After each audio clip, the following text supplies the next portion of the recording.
सहनाववतु सहनौ भुनक्तु सह वीर्यं करवावहै तेजस्विनावधीतमस्तु मा विद्विषावहै। ओम शांति शांति शांति। उपनिषद सार की इस कक्षा में पुनः आप सभी का हार्दिक स्वागत है। उपनिषद सार जो हमारे जीवन जीने का आधार है, जीवन के प्रत्येक व्यवहार के लिए, उसके सदसंस्कार के लिए, सुविचार के लिए हमको इस अध्यात्म विद्या में, अध्यात्म के जो मूल स्रोत हैं उपनिषद, इन उपनिषदों का स्वाध्याय करके अपने मन, वाणी और व्यवहार में अत्यंत दिव्यता का आधान करना और कराना, स्वयं अपने जीवन में अच्छाई सच्चाई के साथ जीना तथा दूसरों को भी ऐसी प्रेरणा देना, स्वयं करके दूसरों के प्रेरक बनना, यही वास्तव में हमारे मनुष्यता का प्रतीक है। हम स्वयं श्रेष्ठ ज्येष्ठ बने, दूसरों को भी श्रेष्ठ और ज्येष्ठ बनाने का प्रयत्न करें। तो केनोपनिषद का चौथा खंड हम पढ़ रहे थे। चौथे खंड में जो अंतिम चरण चल रहा था, वहाँ पर उपनिषद की चर्चाई की वास्तव में यही उपनिषद है जो ऋषियों का आदेश उपदेश संदेश है, जो हमारे प्रत्येक कर्म को दिव्यता से परिपूर्ण कर दे। वही उपनिषद है। आध्यात्ममय जीवन, आत्म अनुकूल जीवन, वेद अनुकूल जीवन, ऋषि प्रोक्त शास्त्रोक्त जीवन को जी कर के ही हम धन्य हो जाते हैं। तो यहाँ कहा कि उपनिषदम भो ब्रूहि इत्युक्ता ता उपनिषद ब्राह्मी वावते उपनिषदम अब्रूम इति। गुरु ने शिष्य से जो बातें कहीं, फिर शिष्य ने जिज्ञासा की हमको उपनिषद के विषय में बताइए। गुरु की बातों को सुनकर के जिज्ञासा आती ही है। जिस संस्कार से युक्त हम होते हैं, जिस कार्य से हम युक्त होते हैं, उसी में हमारी ज़्यादा रुचि होती है। यदि सत्संग में रुचि है, अध्यात्म में रुचि है, तो ऐसी बातें सुनकर के मन में जिज्ञासा उत्पन्न होती है कि और हम सुने, इसके आगे क्या है, इसके आगे क्या है। तो जिनके अंदर रुचि है तो जिज्ञासा उत्पन्न होती है, रुचि नहीं है तो लगता है कितनी जल्दी ये समाप्त करें और हम अपना काम आरंभ करें। ये जो प्रवृत्ति है, इससे कभी भी हमारी तृप्ति नहीं होती है। तृप्ति कब होती है? जब सच्चा स्वभाव हमारा बन जाए। हमारा स्वभाव सुनने का, श्रुति परंपरा का। लोग बोलते ज़्यादा हैं, सुनते कम हैं। बोलने के लिए बोलो तो घंटों बोलेंगे, लेकिन सुनने में रुचि बहुत बिरले लोगों को होती है, बहुत कम लोगों की होती है। ऐसे धीर गंभीर लोग कम होते हैं जो सुनते ज़्यादा हैं और बोलते कम हैं। ये आज की जो परिस्थितियां हैं, इनमें और अधिक हो गया है। तो हमारे ऋषि मुनि जो श्रुति परंपरा से ज्ञान विज्ञान को बढ़ाते थे, यही उपनिषद विद्या है। और कहा कि हे शिष्य, जो हमने तुमको समझा दिया, ब्रह्म के विषय में समझाया, उसका रहस्य समझाया आपको, यही उपनिषद है। उसको तो हमने कह दिया है। सुनने मात्र से ही विशेष हमको ज्ञान की अनुभूति होती है, परंतु केवल सुनने मात्र से नहीं, अपितु सुन करके, समझ करके उसको व्यवहार में लाने से उन्नति होती है। ज्ञान का परिपाक क्या है? ज्ञान का फल क्या है? ज्ञान का फल है विद्या से युक्त होने का फल क्या है? विनयशीलता और सेवा। दो इसके विशेष फल मिलते हैं। ज्ञान से संपन्न होने पर क्या मिलता है? विनयशीलता हमारे अंदर आ जाती है, और दूसरा उसका फल क्या मिलता है? सेवा संपन्न हम हो जाते हैं। विद्या को प्राप्त करके यदि सेवा का भाव नहीं आया तो विद्या निरर्थक है। हम बचपन में जब विद्यालय जाते थे तो वहाँ द्वार पर ही लिखा होता था, अभी भी लिखा मिल जाएगा कहीं आपको मिले, शिक्षार्थ आइए सेवार्थ जाइए। अब सेवार्थ जाइए, बहुत दिन बाद ये बात समझ में, सेवार्थ शिक्षार्थ आइए सेवार्थ जाइए, क्या है ये?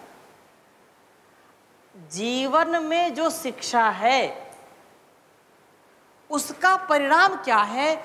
वो है हमारे अंदर अत्यंत विनयशीलता, और वो है हमारे अंदर सेवा का प्रादुर्भाव होना। सेवा भाव से हम आपूरित हो जाएं, एक पल भी आलस्य प्रमाद नाय। यही उपनिषद की शिक्षा है कि हमको ब्रह्म की प्राप्ति, ईश्वर की प्राप्ति और तन मन वतन की जो स्थिति है उसमें दिव्यता का आधान करना, यही विद्या का फल है। इसलिए विद्या सबसे बड़ा धन है, सबसे बड़ी विभूति है। भर्तृहरि कहते हैं, आप पढ़ते भी हैं, विद्या नाम नरस्य रूपमधिकं प्रच्छन्न गुप्तं धनं। विद्या भोग करी यशः सुख करी, विद्या गुरुणां गुरुः। विद्या बंधुजनो विदेश गमने, विद्या परा देवता। विद्या राजसु पूज्यते न तु धनम, विद्या विहीनः पशुः। विद्या विहीनः पशु। विद्या से बढ़कर के कोई धन नहीं है, विद्या से बढ़कर के कोई सिद्धि नहीं है। विद्या हर प्रकार से उत्तम है। ये सबसे बड़ा हमारे रूप को बढ़ाने वाला है। विद्या संसार में मनुष्य का सबसे बड़ा बंधु है। विद्या गुरुओं का भी गुरु है। जो गुरु हमको विद्या देते हैं किसके बल पर देते हैं? विद्या के बल पर देते हैं। तो विद्या गुरुओं का भी गुरु है। इसलिए विद्या से युक्त होना, और विद्या वो है जैसा हमने जाना वैसा माना और वैसा जीना। इसलिए कहा, उसको तो हमने कह दिया, ब्रह्म क्या है, कैसे प्राप्त होता है, वह सब आप लोगों को बतला दिया। अब उपसंहार के रूप में ऋषि शिष्यों को कहते हैं कि हे पुत्रों सुनो, तस्य तपोदमः कर्मेति प्रतिष्ठा, वेदाः सर्वांगानि सत्यम आयतनम। तस्य तपः दमः कर्म इति प्रतिष्ठा, जो हमने केनोपनिषद में पढ़ा अभी तक। यदि आप उस ब्रह्म को प्राप्त करना चाहते हो तो आप घोर तप करिए। यदि उस ब्रह्म शक्ति का अनुभव करना चाहते हैं, उसकी अनुभूति से अपने आप को प्रकाशित करना चाहते हैं, तो कहा कि घोर तप करो। और घोर तप करना क्या है? भूख प्यास, मान अपमान, सर्दी गर्मी, इनका सहन करना, सुख दुख का सहन करना। ये जब हम सहन कर लेते हैं तो उस ब्रह्म का अनुभव कर पाते हैं। जो तप नहीं करता है वो कभी भी उसका अनुभव नहीं कर पाता है। सबसे पहला यही सोपान है, सबसे पहली यही सीढ़ी है कि हमको तपस्वी बनना है। क्या बनना है? तपस्वी। अब कह तो देते तपस्वी बनना, लेकिन तप क्या है? एक एक पल हमको जीना पड़ता है। तप के द्वारा ही हमारा उत्थान होता है। मान अपमान, हम सुख को सहन नहीं कर पाते, दुख तो और नहीं सहन कर पाते। थोड़ा सा सुख मिला तो इतना हम अपने आप को अहंकारी बना लेते हैं कि संसार में हमसे ज़्यादा कोई सुखी नहीं है। छोटा छोटा जो सुख है, उस छोटे से सुख में हम समझते हैं कि ये सबसे बड़ा हमने उपलब्धि का काम कर लिया। थोड़ा सा दुख मिला तो लगता है कि संसार में हमसे ज़्यादा कोई दुखी नहीं है। सारा दुख का पहाड़ हमारे ऊपर ही टूट पड़ा। किसी ने दो चार शब्द कह दिए, किसी ने कुछ डांट फटकार लगा दी, तो लगता है कि बस अब तो आत्महत्या ही एक उपाय बचा है। कुछ बिल्कुल अपमान कर दिया, भरी सभा में अपमान कर दिया, सबके सामने मेरी इंसल्ट कर दी, पूरे परिवार के सामने ऐसा बोल दिया, पूरी कक्षा के सामने ऐसा बोल दिया। हम सहन नहीं कर पाते। भूख को, प्यास को, थोड़ी सी प्यास लगी तो परेशान, थोड़ी सी भूख लगी तो परेशान, थोड़ी गर्मी लगी तो परेशान, थोड़ी सी सर्दी लगी तो परेशान। जो सहता है वही रहता है। जिसके जीवन में सहनशीलता नहीं है वो जीवन में आगे बढ़ नहीं सकता। माता पिता गुरु आचार्य कितना सहन करते हैं, ये धरती माता कितना सहन करती है, करती कि नहीं करती। इसलिए सहनशीलता होनी चाहिए। तो ऋषि कहते हैं कि वत्स, हे शिष्यों, यदि तुम उस परम पिता परमेश्वर का अनुभव करना चाहते हो, यदि उसकी तुम शक्ति की अनुभूति करना चाहते हो, तो भक्ति करो। और भक्ति के लिए, आध्यात्म के लिए, आत्मोन्नति के लिए सबसे पहला जो उपाय है वो है तप। तप करिए। और द्वंद्व सहनम तपा कहा है ना, द्वंद्व सहनम तपा, तपस्वी बनिए। तप तप ऐसा कोई नहीं कि चारों तरफ आग लगा दी और बैठ गए। ये भी लोग करते हैं तप, बड़े तपस्वी महाराज, बड़े तपस्वी हैं। तो तप के भी अलग अलग है। तो बोले तप गए, तपो न तप्तम द्वय में तपता, मतलब तप को तो नहीं तप का, हम खुद तप गए। बोले सब ताप लिया तैने तो है, सब ताप लिया, ऐसा बोल देते गांव में। तो तप का तात्पर्य केवल तपना नहीं है। तप का तात्पर्य ये है कि द्वंद्वों को सहन करना। द्वंद्व क्या है? दो के बीच में अपने आप को स्थिर रखना। सुख दुख, मान अपमान, लाभ हानि, जय पराजय, इनके बीच में संतुलन बना करके रखना, यही तप कहलाता है।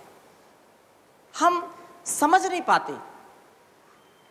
दूसरों की बात छोड़िए जी, अपने माता पिता की बात हम पसंद नहीं करते जिनसे हमारा शरीर मिला है। अपने गुरु की बात नहीं सहन कर पाते। अब तो ऐसे गुरु भी नहीं, वैसे चेले भी नहीं। अब जो स्कूल कॉलेज हैं, अगर कोई कुछ बोल दे गुरु तो वहीं शुरू हो जाते हैं, हाँ। और वहीं शुरू नहीं होंगे तो बोलते अच्छा कक्षा में इंसल्ट किया है, चलो चौराहे पर बताते हैं आपको, हैं। उसको उठा ले जाते हैं गुरु को ही, ले लो कोपचे में ले उसको, हैं। तो ये जो स्थिति है ये कभी भी उन्नति का पथ नहीं दिखाती। तो संसार में पतन हम ज़्यादा देखते हैं, उत्थान कम देखते हैं। लेकिन यदि हम तप करेंगे तो अखंड प्रचंड पुरुषार्थ से, यही तप है। परम पूज्य श्री स्वामी जी महाराज कितना तप करते हैं और ऋषियों ने कितना तप किया, तब जा कर के देश और समाज के लिए हम कुछ कर पाते हैं। यदि प्राचीन बात करते हैं या जो स्वतंत्रता सेनानी थे उनकी बात करते हैं, अमर बलिदानियों की बात करते हैं, उनका जीवन देखो कितना तप उन्होंने किया है। ये तप ही हमको आगे बढ़ाता है। तो कहा तपह दमह। अब दम क्या है? दम ये है कि इंद्रियों को इच्छानुसार ना जाने देना। यदि तुम इंद्रियों को इच्छानुसार जाने नहीं दोगे तो तुमको उस ईश्वर की अनुभूति होगी। कल आप में से कोई प्रश्न कर रहे थे। तो ये जो इंद्रियां हैं ना, ये बहिर्मुख हैं। आंखों को रूप अच्छा लगता है, कानों को शब्द अच्छे लगते हैं, नासिका को गंध सुगंध, रसना को रस। और इन्हीं 5 जो हमारी ज्ञानेंद्रियां हैं, कर्मेंद्रियां हैं, इनके यदि हम बहकावे में आ गए तो कभी भी हम वहां तक नहीं पहुंच पाएंगे। स्वादी व्यक्ति कभी साधु नहीं बन पाता। रसना से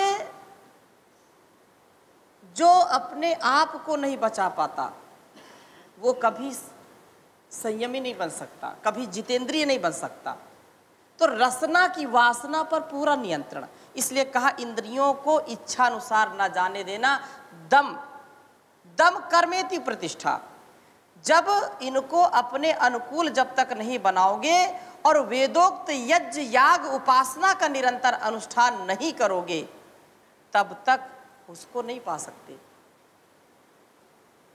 इंद्रियों को पूर्ण रूप से, आचार्य शंकर लिखते हैं, प्रश्नोत्तरी एक छोटी सी पुस्तिका है, एक ही श्लोक में प्रश्न, एक ही श्लोक में उत्तर भी है। तो कहा कि के शत्रुवा संति, संसार में तुम्हारे शत्रु कौन से हैं?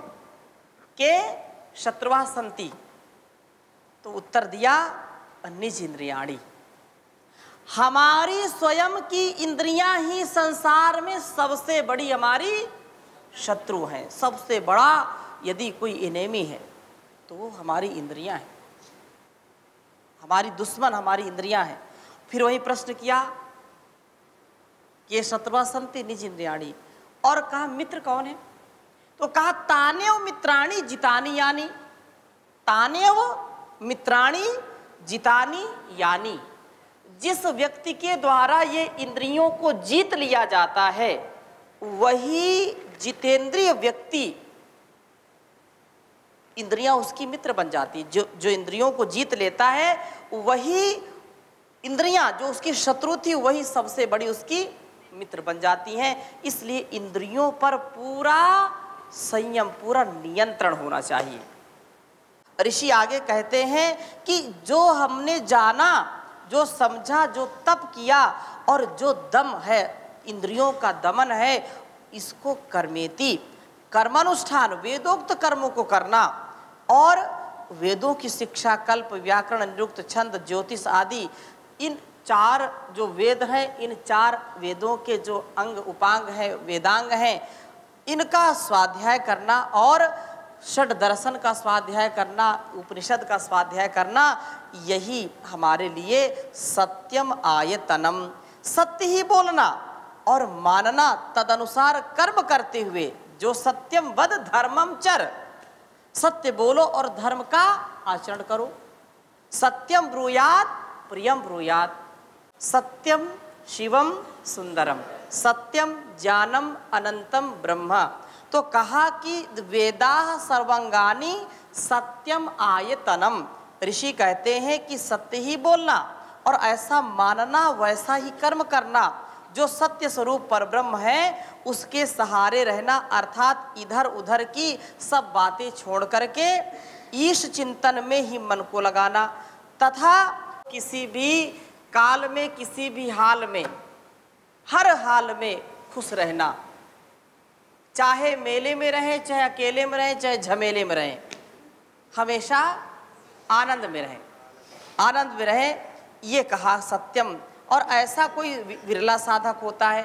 अब केनोपनिषद का जो अंतिम श्लोक है, इसमें ऋषि ने कहा कि यो वै एतामेवं वेद अपहत्य पाप मानम अनंते स्वर्गे लोके ज्येष्ठे प्रतितिष्ठति प्रतितिष्ठति। अंतिम श्लोक में ये कहा कि यो वै एताम एवं वेद, जो जन, जो लोग उपरोक्त, जैसा केनोपनिषद हम आद्यंत अब तक पढ़ लिए हैं, शुरू से अब तक पढ़े हैं, तो ऐसा जो रहस्य जान जाता है, समझ जाता है और अथवा समझ लेगा और उसके अनुसार अपना जीवन बना लेता है, अपहत्य पाप मानम, सभी प्रकार के जो दुख है, पाप है, उनको दूर कर देता है, उनको काट देता है, उन पापों से बच करके आवागमन के चक्र से बच जाता है। ये सबसे महत्व की बात है। और इन स्वर्गे लोके ज्येष्ठे प्रतिष्ठति, मरणांत सबसे श्रेष्ठ अनंत रूप पर ब्रह्म में लीन हो जाएंगे, अर्थात मुक्ति सुख को प्राप्त करेंगे। इस प्रकार से प्रथम खंड से लेकर के चतुर्थ खंड तक ईश्वर की व्यवस्था और उसकी सत्ता का दिग्दर्शन किया, हमने समझा जाना, और यह अत्यंत महनीय ज्ञान है। इसको हम सुने, समझे और व्यवहार में अपने जीवन में उतारने का प्रयत्न करें। ये अत्यंत महनीय है। अब आपका प्रश्न क्या है, पूछिए। आपने बोला जैसे इंद्रियों पे कंट्रोल रहे और इंद्रियों का जैसे नियमन कहा, तो बोले कि इंद्रियों का नियमन होता नहीं है। सामने आम का बहुत अच्छा फल रखा है या कोई भी फल रखा हुआ है, भूख लगी है या भूख न भी लगी हो, तो कैसे कंट्रोल करें? खाना चाहते हैं तो इंद्रियों पर नियम जो है हम लगाना चाहते, लग ही नहीं पाता, तो इसका अभ्यास करना पड़ेगा। हाँ, भूख ना लगी हो तब तो कंट्रोल करना बनता है। हाँ, भूख भी लगी तब तो कैसे कंट्रोल करेंगे? ग्रहण स्वरूप तो भूख लगी हो तो जो अनधिकृत है, अनधिकृत रूप से कभी उसका ग्रहण नहीं करना चाहिए। अनधिकृत, जैसे हम आम ला करके रख दिए, आपको भूख लगी है और हम आम दूसरे के लिए लाए हुए हैं, किसी प्रयोजन के लिए लाए हुए हैं, इनको देना है आम, और आपकी नज़र लगी आम के ऊपर कि हमको ये आम मिल जाए, तो ये हिंसा है, ये चोरी है, ऐसा नहीं करना चाहिए। अब फिर आप प्रश्न करेंगे कि भूख लगी है तो पापी पेट का सवाल है, एक दिन चर्चा कर रहे थे। हाँ, तो जो है भूख लगी है और आम भी रखा है, लेकिन आपका अधिकार इसमें नहीं है। हाँ, इतना आपका अधिकार है, आपका कर्तव्य है कि जहाँ जिसके पास है उससे आप पूछिए कि मुझको भूख बहुत लगी है, क्या मैं आप ये आम खा सकता हूँ, क्या यह आम मुझको आप दे सकते हैं क्या?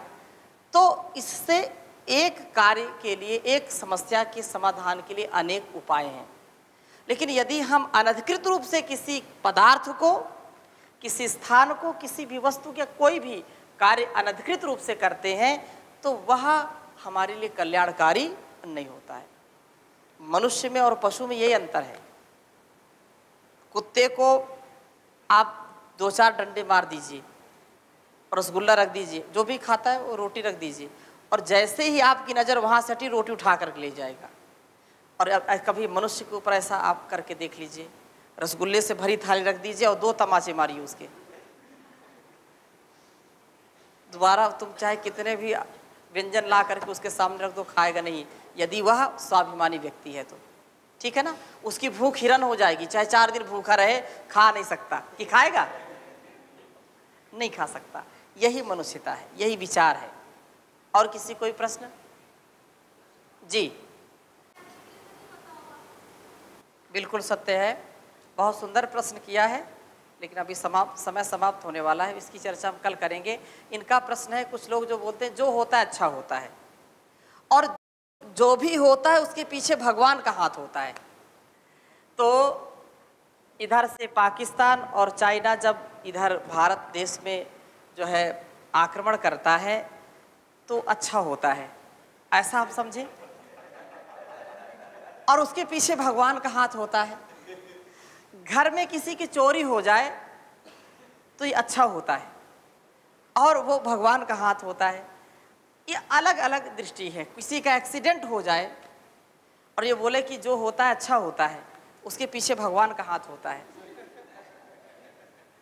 2-4 तमाचे आपके किसी ने लगा दिए, बोले जो होता अच्छा होता है, इसके पीछे भगवान का हाथ है। तो ये जो एक लोक में एक प्रचलित वार्ता है, इसको ठीक ठीक समझने का प्रयास हमको करना चाहिए। हमारा जो निज कर्तव्य है, हमारा जो कार्य है, जो वेदों का उपदेश, आदेश, संदेश है, जो सच्चे माता पिता गुरु आचार्य का आदेश है, जो हमारे धीर गंभीर विद्वानों का आदेश निर्देश है, वैसा जीवन जीते जीते, वैसे कर्म करते करते हमारे जीवन में जो घटित होता है, जो प्राप्त होता है, वह अच्छा होता है। ठीक है। और उसका सामर्थ्य कौन देता है? परमपिता परमेश्वर देता है। लेकिन इसको उल्टा नहीं ले लेना कि अब बिल्कुल निठल्ले बने बैठे हैं, प्रमादी बने बैठे हैं और जो कुछ हो रहा अच्छा हो रहा, जो होगा अच्छा होगा। ये जो गीता का उपदेश लोग देते हैं ये बिल्कुल एक अंश में सही है, लेकिन वहाँ तक लोग पहुँचते नहीं हैं। बोले भगवान ने कहा जो होता है अच्छा, जो हुआ अच्छा हुआ, जो हो रहा अच्छा हो रहा है, जो होगा वो भी अच्छा होगा, चिंता क्यों करते हो व्यर्थ में।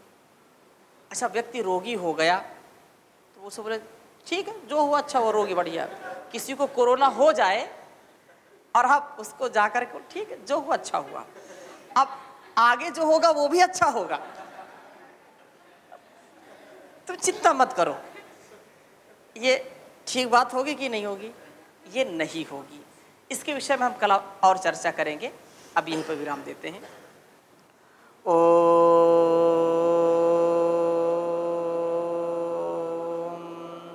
शांति शांति शांति।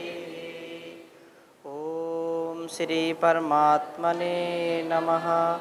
ओम श्री गुरुभ्यो नमः। ओम सर्वेभ्यो नमः।